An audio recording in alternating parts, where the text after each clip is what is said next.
Good morning সবাইকে। আশা করছি সবাই ভালো আছেন, সুস্থ আছেন।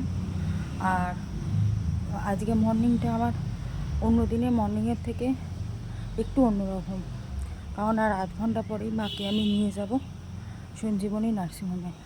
ওখানেই মাকে ভর্তি করব। আর ওখানে মা এখন 1 সপ্তাহ থাকবে। ওখান থেকেই মায়ের যে ব্রেন টিউমারটা হয়েছে সেটার ওটিটা হবে। তো আমি যে ডাক্তারকে দেখাচ্ছি তিনি সঞ্জীবনীতেই করেন, ওটা বরানগরে। তো ওখানে মাকে আজকে ভর্তি করব। আজকে হচ্ছে মঙ্গলবার আর মার অপারেশানটা হবে বৃহস্পতিবার। তো ওরা 2 দিন ভর্তি রেখে তারপর অপারেশান করবে। অপারেশান করার পরে 5 দিন রেখে তারপর ডিসচার্জ করবে। তো ভীষণ টেনশান, মানে কষ্ট। মাকে ছেড়ে তো আমি সত্যি কথা বলতে হস্টেলে যখন থাকতাম তখন একরকম, বাদ বাকি তো থাকিনি। মানে ভীষণ প্রবলেম হচ্ছে, মানে ঘুম তো ভেঙে গেছে মাঝরাতে। তারপর সকাল থেকেই তো জেগে রয়েছি, মানে ভোরবেলা থেকে। এখন আমি পুরো রেডি হয়ে গেছি, সব কিছু গুছিয়েও নিয়েছি। আর কোনো কিছু আমাদের নিয়ে যেতে হবে না, ওরা ওখান থেকে সব কিছু প্রোভাইড করবে। বাট আমাদের যে ডকুমেন্টসগুলো আছে ওগুলো সমস্ত মার সমস্ত টেস্টের রিপোর্ট সব কিছু নিয়ে নিয়েছি। মা যে ওষুধ খায় সেটাও নিয়েছি। কিন্তু মনটা খুব খারাপ লাগছে। আপনারা প্রার্থনা করবেন আমার মাকে যেন আমি ভালো করে সুস্থভাবে আবার বাড়িতে নিয়ে চলে আসতে পারি। এই আর কি, কী বলবো। প্রচুর রোদ্দুর উঠেছে, আমি এখন ছাদের মধ্যে রয়েছি। আর আধ ঘন্টার মধ্যেই আমি বাড়ি থেকে বেরোবো। এরকম পরিস্থিতির মধ্যে পড়তে হবে, সত্যি কথা বলতে এটা কেউই ভাবে না। এরকম পরিস্থিতির মধ্যে পড়তে হবে এটা কেউই ভাবে না। আমিও কখনো ভাবিনি, কারণ আমার মায়ের সত্যি কথা বলতে কোনো রোগ ছিল না, শুধু প্রেশারটা ছিল, সুগার কোনো দিনই ছিল না। আর এই কিছু মাস আগে কোলেস্টেরলটা হাই ছিল, তার জন্য ওষুধও খেত। কিন্তু মাথার মধ্যে যে এরকম একটা জিনিস হয়ে আছে, তার কোনো সিমটম নেই। অন্যরা কিন্তু মাথার যন্ত্রণাতে মানে পাগল হয়ে যায়। ডাক্তার বলছে আপনাদের অশেষ ভগবানের কৃপা যে ওনার কোনো ব্যথা যন্ত্রণা নেই, কোনো সিমটম নেই। কিন্তু অপারেশানটা অনেক বড়। সবাই একটু প্রার্থনা করবেন মা যেন ভালো করে রিকভারি করতে পারে। ভগবানের ওপর আমার ভীষণ বিশ্বাস, আর ডাক্তারবাবুর ওপরও প্রচুর বিশ্বাস আছে। আর এই সমস্ত করার পিছনে যে মানুষটা আমার সাথে সবসময় ছিল, সেই মানুষটার ঋণ তো আমি কখনোই শোধ করতে পারবো না, কারণ তাকে ছাড়া আমি কিছুই করতে পারতাম না।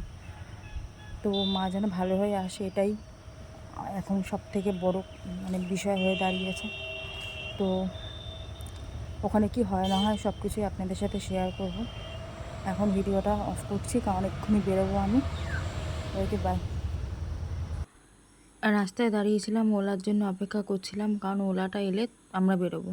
আর এখানে মা আর মাসি দাঁড়িয়ে আছে। তারপরে আমি ওলায় উঠে গেছি। মনটা তো ভীষণ খারাপ। মন খারাপের থেকে বড় কথা টেনশান হচ্ছে যে মার কি হবে না হবে। আর আমার মা কোনো টেনশান নেই, দিব্যি ঘুমাচ্ছে। মা বললাম মা তুমি ঘুমাও, কারণ এখনও অনেকটা রাস্তা, প্রায় 1.5 থেকে 2 ঘন্টা লাগে ওলাতেই। আর তুমি ঘুমিয়ে নাও, ওখানে গেলে কতটা ঘুমাতে পারবে না পারবে তার ঠিক নেই। তো ওখানে পৌঁছে গিয়ে মাকে বলছি চলো মা আমরা একটু ছবি টবি তুলি। মা বলছে কেন? আমি বলছি না তুলবো বলে তুললাম। মা একটুখানি হাসলো। তারপরে ওখানে সবথেকে ভালো যেটা লাগলো যে ভগবান বিষ্ণুর একটা মূর্তি ওখানে করা রয়েছে। প্রত্যেকটা হসপিটাল বা নার্সিংহোমে ভগবান থাকে, বেশি করে নার্সিংহোমে। তো এখানে দেখলাম ভগবান বিষ্ণু রয়েছে। আমার এত ভালো লাগলো দেখে যে কি বলবো, ভীষণ ভালো লাগলো বলে আমি ভিডিওটা করলাম। ভীষণ ভালো লেগেছে আমার। তো ওনার কাছে প্রার্থনা করলাম মা যেন ভালো হয়ে যায়। তো তারপরে মাকে এখান থেকে সবার প্রথম দিল ইমার্জেন্সিতে মায়ের কিছু টেস্ট ছিল, সেগুলো করা হলো। করার পরে তারপরে আমার মাকে নিয়ে আমরা গেলাম বাগবাজারে। এটা বাগবাজারে এসেছিলাম হুইল চেয়ারের মধ্যে করে, বাগবাজারে মানে অ্যাম্বুলেন্সের মধ্যে করে হুইল চেয়ার দিয়ে। তো এটা হলো বাগবাজার। তো বাগবাজারে সঞ্জীবনী যেটা আছে ওইটা। তো মার কিছু টেস্ট করার ছিল, যেটা ওখানে হচ্ছিল না সঞ্জীবনীতে। আমাদের অ্যাম্বুলেন্স ভাড়া করে নিয়ে আসতে হয়েছিল। মানে এগুলো আমরা টাকা দিয়ে নিয়ে এসেছিলাম, কারণ ওদের ওখানে যেহেতু হয় না, সেহেতু ওদের নিয়ম যে আপনারা টাকা দিয়ে অ্যাম্বুলেন্স ভাড়া করে নিয়ে যাবেন। এই যে মাকে নিয়ে দাঁড়িয়ে রয়েছে। এরপর এত খিদে পেয়েছিল যে গাঙ্গুরাম দেখতে পেয়েছিলাম।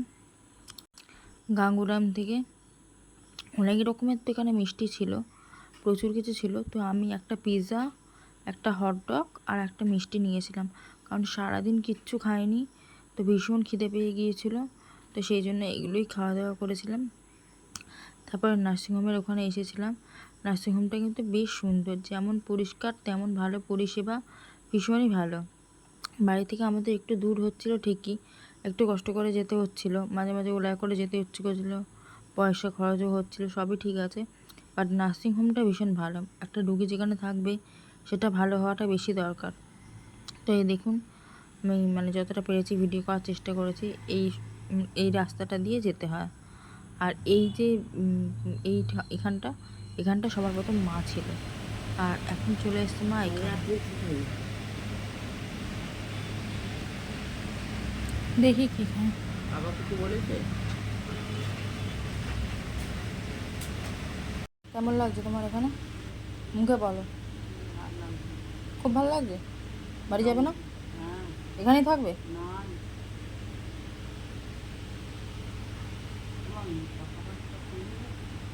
হুম,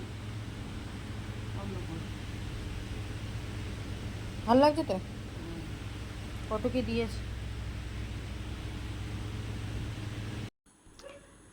এরপর মাকে দেখা হয়ে গেছে। তো নার্সিংহোমেরটা একটু ভিডিও করছিলাম টুকটাক। তো তারপরে খুব টেনশনের মধ্যে ছিলাম, কারণ মাঝখানে একদিন, তার পরের দিনই মার ওটি হবে। ভীষণই চিন্তার মধ্যে ছিলাম। আর নার্সিংহোমটা এত সুন্দর যে ভিডিও না করে পারলাম না। তো আজকে ভিডিওটা এটুকুই।